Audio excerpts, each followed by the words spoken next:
નમસ્તે ખેડૂત મિત્રો, ખેડૂત માહિતી કેન્દ્ર ચેનલમાં આપનું હાર્દિક સ્વાગત છે. ખેડૂત મિત્રો, આજે આપણે જોવાનું ગુજરાત પર માવઠાનું સંકટ, રાજ્યના ખેડૂતોને સીએમની મોટી ભેટ, ખેડૂતોને ખાતામાં હપ્તા વગર 42,000, ખેડૂતોને 0% વ્યાજે લોન, પરિવહન વાહન ખરીદવા 75,000 રૂપિયા સહાય, કોરોનાને લઈ રાજ્ય સરકાર એલર્ટ મોડમાં.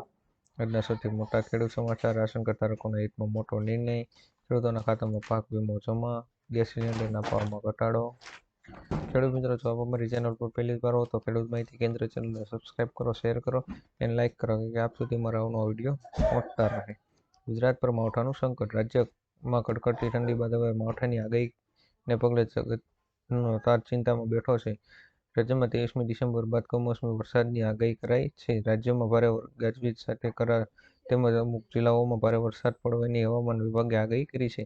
રાજ્યમાં ખાસ કરીને દરિયા કિનારે આવેલા જિલ્લાઓમાં કમોસમી વરસાદની ભીતિ સેવાઈ રહી છે. રાજ્યના ખેડૂતોને સીએમની મોટી ભેટ, ખેડૂતોને ખેતરમાં પાણી વાળવા હવે રાત્રે ઉજાગરા નહીં કરવા પડે. મોડાસા ખાતે યોજાયેલા એક કાર્યક્રમમાં સીએમએ ડિસેમ્બર 2024 સુધીમાં ખેડૂતોને રાતના બદલે દિવસે વીજળી આપવાની જાહેરાત કરી છે. રાજ્યમાં છેલ્લા ઘણા સમયથી ખેડૂતો દિવસે વીજળીની માંગ કરી રહ્યા હતા, કારણ કે રાતના સમયે ખેતરમાં અનેક મુશ્કેલીઓનો સામનો કરવો પડતો હોય છે. તે ધ્યાનમાં રાખીને આ નિર્ણય લેવાતા ખેડૂતોને ખુશીની લહેર જોવા મળી છે. ખેડૂતોના ખાતામાં હપ્તા વગર 42,000, જે ખેડૂતોએ આ બે યોજનાઓમાં જેમ કે પીએમ કિસાન યોજના અને પીએમ માનધન યોજનામાં રજીસ્ટ્રેશન કરાવેલું છે, તો તેવા ખેડૂતોના ખાતામાં વર્ષે 42,000 રૂપિયા ઘર બેઠા આવશે. પીએમ કિસાન યોજના અંતર્ગત 6,000 રૂપિયા ખેડૂતોના ખાતામાં આવે છે, ત્યારે પીએમ કિસાન યોજનાના લાભાર્થી પીએમ માનધન યોજનામાં ફોર્મ ભરે છે તો તેને 60 વર્ષની ઉંમર પછી દર વર્ષે 36,000 રૂપિયા મળે છે. આમ બંને યોજનાઓ થઈને ઘર બેઠા ખેડૂતોને 42,000 ખાતામાં આવશે. ખેડૂતોને 0% વ્યાજે લોન, ભારત સરકાર દ્વારા ખેડૂતોના હિતમાં ચલાવવામાં આવતી કિસાન ક્રેડિટ કાર્ડ યોજના હેઠળ ખેડૂતોને 1,60,000 રૂપિયા સુધીની કૃષિ લોન આપવામાં આવે છે. કિસાન ક્રેડિટ કાર્ડનો સૌથી મોટો એ ફાયદો છે કે સીસી લોનની સાથે ખેડૂતો તેમના પાકનો વીમો પણ મેળવી શકે છે.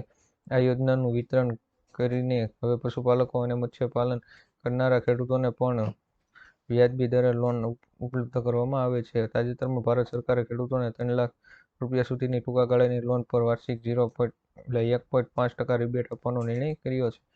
તેનાથી ખેડૂતોને મોટો આર્થિક સંકટમાંથી બચાવી શકાશે. પરિવહન વાહન ખરીદવા 75,000 રૂપિયા સહાય, ગુજરાતના ખેડૂતોની આવક બમણી થાય તે માટે સરકાર દ્વારા અનેક પ્રકારની યોજનાઓ ચલાવવામાં આવે છે. રાજ્ય સરકાર દ્વારા ખેતીના સાધનો અને વાહનો માટે સબસિડી આપે છે.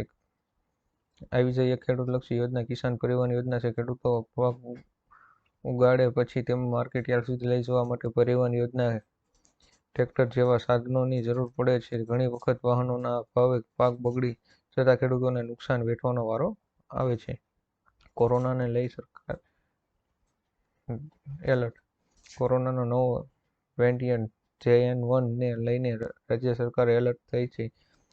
સરકારે સિવિલ હોસ્પિટલ અમદાવાદમાં 300 ICU બેડની વ્યવસ્થા કરવા અધિકારીઓને સૂચના આપી છે. તેમજ સિવિલ તરફથી પણ કોરોનાને પહોંચી વળવા માટે આગવી તૈયારી ભાગરૂપે 20,000 લીટરની 2 ઓક્સિજન ટેન્ક, 500 વેન્ટિલેટરના બેડ, 5,300 લીટર પ્રતિ મિનિટ ઉત્પાદન કરી શકે તેવા 7 ઓક્સિજન પ્લાન્ટ તૈયાર કરવા સૂચના અપાઈ છે. આજના સૌથી મોટા ખેડૂત સમાચાર, ભાવનગર જિલ્લામાં આ વર્ષે ખેડૂતો દ્વારા મગફળી, કપાસનું મોટા પ્રમાણમાં વાવેતર કરવામાં આવ્યું છે.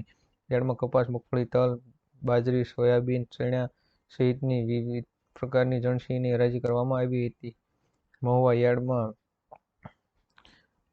4,614 ગુણી નવી મગફળીની આવક થઈ હતી. એક મણના નીચા ભાવ 1,024 રૂપિયા સુધીના રહ્યા હતા અને ઊંચા ભાવ 1,467 રૂપિયા સુધીના રહ્યા હતા. રાશન કાર્ડ ધારકોના હિતમાં મોટો નિર્ણય, રાષ્ટ્રીય અન્ન સલામતી કાયદો NFSA હેઠળ વધુ કુટુંબોને આવરીને તેમને રેશનિંગનું અનાજ આપી શકાય તે માટે અન્ન અને નાગરિક પુરવઠા વિભાગ ફેરફાર કરવામાં આવ્યો છે.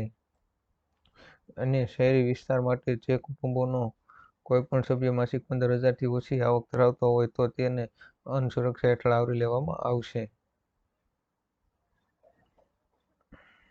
ગ્રામ્ય વિસ્તારમાં 15,000 થી વધુ આવક ધરાવતા હોય તેમને પણ અન્ન સુરક્ષા હેઠળ આવરી લેવામાં આવશે. ગુજરાત પુરવઠા વિભાગે આ ઠરાવ જારી કર્યો છે.